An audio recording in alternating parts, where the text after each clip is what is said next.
E aí eu tenho, acho que 10 minutos, mas vai dar tempo também, né? De falar, claro, do Elmo.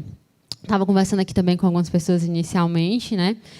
A dificuldade de implantar o Elmo pós-pandemia. Então, vejam que o Elmo... Eu nem iniciei muita introdução aqui para vocês, mas o Elmo é um CPAP. Então, tudo que eu já falei para vocês de CPAP, aplica-se no Elmo, tá? Então, por exemplo, paciente hipercapnico. Você usa com a VNI CPAP? Com a VNI CPAP? Não. Não é? Então, no Elmo também eu não vou usar por enquanto. Vocês estão entendendo? Então, o Elmo é o interface, tipo o capacete, que a gente utiliza um modo CPAP com gerador de fluxo na parede.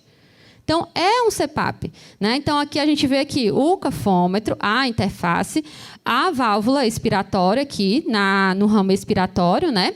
O ramo inspiratório, ele entra aqui, lá na parte superior, ele vai aqui para essa jarra, que a gente já... Aqui é o desafio aí para vocês, podem lançar aí os estudos de...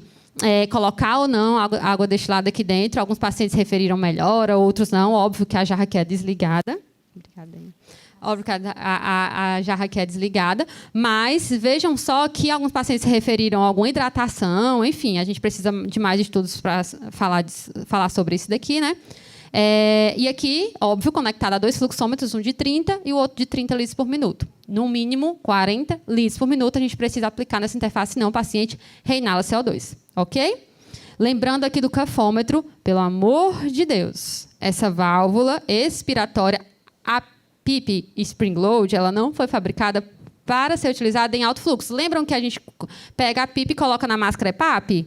Com o próprio fluxo do paciente, dependendo do fluxo do paciente, pois bem, ela foi fabricada para esse tipo de circuito. Quando a gente coloca essa PIP no alto fluxo, essa PIP ela pode aumentar. Então, por isso a necessidade do cafômetro. Então, eu conecto o cafômetro numa saída, tá, do filtro, geralmente, e eu mensuro. Então, não vá pela marcação da Spring Load, você tem que ir pela marcação do cafômetro, tá? Porque, geralmente, a PIP, no lugar de iniciar de 5, ela inicia de 8. Né? Então, cuidado. Aqui, só para dizer para vocês que o estudo de viabilidade que está sendo reproduzido, graças a Deus, aí, pelo estudo coordenado aí pela doutora Gabi, minha amiga, o Registre, né? Mas esse aqui é o de viabilidade, que foi a parte do mestrado. Então, dos 10 pacientes, 3 foram intubados. Dos 10, 2 foram a óbito. Que foi intubado, né? Foi tracostomizado e saiu depois de 45 dias do hospital. Foi decanulado. Tá? E o uso de 1 a 5 dias e o conforto aí bom, a gente vê aí melhora de saturação, melhora de IPF, então variáveis de oxigenação aí em melhora diante desse estudo de viabilidade. E aí o estudo ele passa a ser, vocês têm aí, né, os slides aqui ficou meio complicado, mas a indicação aqui do Elmo, como fica agora? Covid? Não, lembra?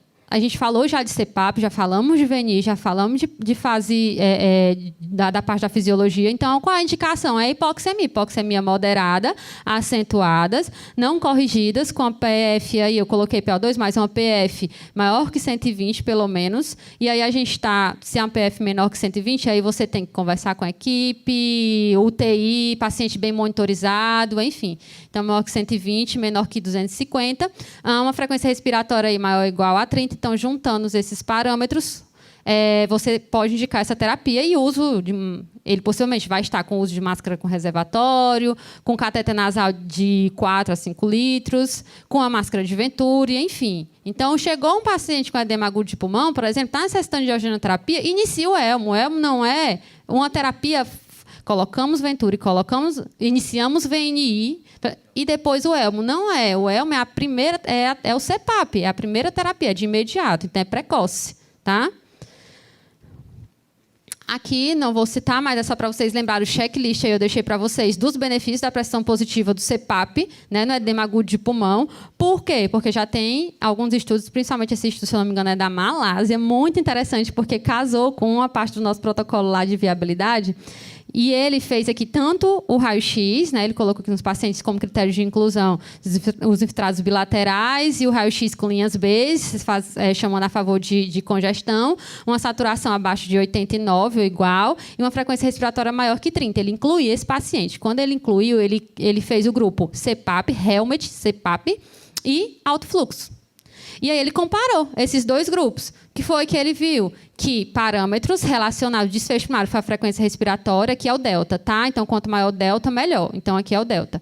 Então, aqui, frequência respiratória foi melhor, a redução da frequência respiratória foi mais no Helmut-CPAP, e os parâmetros, tanto hemodinâmicos, respiratórios, cardiorrespiratórios, foram melhores aí no Helmut-CPAP do que no alto fluxo. Aqui, a gente vê aqui um modelo. É um dos estudos de uma amiga lá de Porto Alegre, é um mestrado dela, tá? Ela está comparando o Helmut-CPAP puro, que é o nosso, né, aqui, e o Helmut no ventilador. Ela denominou Helmut Vent, né? Ela colocou assim na figurinha. Então, aqui, no estudo aqui de Copadoro, ela colocou essas figurinhas e a gente colocou o Helmut-CPAP, ele não necessita, por exemplo, de ventilador, é um baixo risco de reinalação, a gente já sabe, ok. E o Helmut Vent, ele é capaz de atingir, a gente está vendo, pressões maiores, níveis maiores de pressões, né, com boa tolerância, maior risco de reinalação de CO2, e um manejo fino da VM precisa ser realizado. Por quê? Porque ele tem maior propensão a riscos de assincronia paciente-ventilador, né? Então, o cuidado aqui. A gente também vai, possivelmente, mostrar para vocês o uso do Helmut no ventilador e como fazer esses ajustes iniciais na prática, certo? E saiu dia 15 desse mês, recomendei a leitura, bem bacana esse estudo aqui fisiológico, né, quando ele comparou aí o alto fluxo, o Helmut-CPAP e o Helmut-VNI. E aí ele comparou vários parâmetros de fisiologia e alguns que eu trouxe aqui para vocês, que foi a delta da pressão esofágica, que ele colocou como sendo associada ao esforço, óbvio, esforço inspiratório. Então, vejam aqui a redução do esforço inspiratório com Helmut-VNI, o Helmut-CPAP, né, também com redução do esforço inspiratório. Há também o strain dinâmico do pulmão, né, que é a drive pressure dinâmica, né? E aí ele também viu aqui a redução tanto no Helmut-CPAP quanto no Helmut-VNI, e a melhora também da oxigenação você vê aqui crescendo aqui nas terapias de suporte não invasiva com pressão, né? Aqui tanto no Helmut-CPAP quanto no Helmut-NIV, que é no ventilador mecânico. Também deixei para vocês um checklist, tá? Tanto dos benefícios quanto dos desafios. E eu acho que o nosso desafio aqui hoje é esse, o último. Curva de aprendizado da equipe e aceitação do Helmut-CPAP como uma opção de tratamento que melhora os resultados. Tá? Porque eu acho que a gente já falou tanto. Acho que quem é aqui do Ceará, né? Eu acho que tem alguém de fora aqui? Levanta a mão, que não é daqui. Coisa boa, pronto. Eu acho que todo mundo que está aqui, que é daqui de Fortaleza, já viu, né, palestra, a gente já falou tanto dos efeitos, dos benefícios, de tudo. E eu acho que o desafio que a gente se encontra nesse momento é realmente isso aqui, uma curva de aprendizado. A gente vê que quando a equipe é bem treinada, quando a equipe tem um protocolo, quando a equipe está... e a equipe não é fisioterapia, é equipe fisioterapia, médico, enfermeiro, técnico de enfermagem, então todo mundo, nutricionista, entrou muito com a gente em relação à alimentação desse suporte, né, nesse suporte, então foi muito bom. Então, vejam aí o desafio que a gente tem pela frente. Eu tenho certeza que a gente vai conseguir vencer ele dessa forma. Então, aqui, para concluir, o Helmut-CPAP deve ser mantido no máximo de tempo tolerado pelo paciente. Nossa, Betina, ficou 2 horas. Esqueçam 2 horas, pelo amor de Deus. Risca da cabeça 2 horas. Eu acho que, não sei, eu acho que surgiu de um dos artigos que falava avalie o paciente após 2 horas. Não é deixar o paciente até 2 horas na VNI. É avaliar. Entende? Então, cuidado nessas interpretações. Então, deixa o máximo de tempo tolerado, recomendado aí pelos estudos, tanto do Regis quanto da Isabela do Messejana, né? Também estão vendo que, pelo menos, as primeiras 24 horas são cruciais desses pacientes com insuficiência respiratória hipoxêmica. Então, pelo menos manter de forma contínua. Então, a gente viu que os pacientes conseguiam tolerar de forma contínua 24 horas, sempre que possível, nessas primeiras horas. Depois, ele pode intercalar com outra terapia, seja ela alto fluxo ou máscara com reservatório ou outra. Ajustes iniciais aí, com a PIP de 8 a 10. Geralmente, o 10 está sendo o ouro aí para a gente, mas vocês podem também titular de acordo com a beira-leito lá no paciente. Um fluxo de 60 litros por minuto, eu já inicio com ele. Só depois eu vou reduzindo em relação a FO2. E um FO2 suficiente para manter uma saturação maior ou igual a 92% a 96%.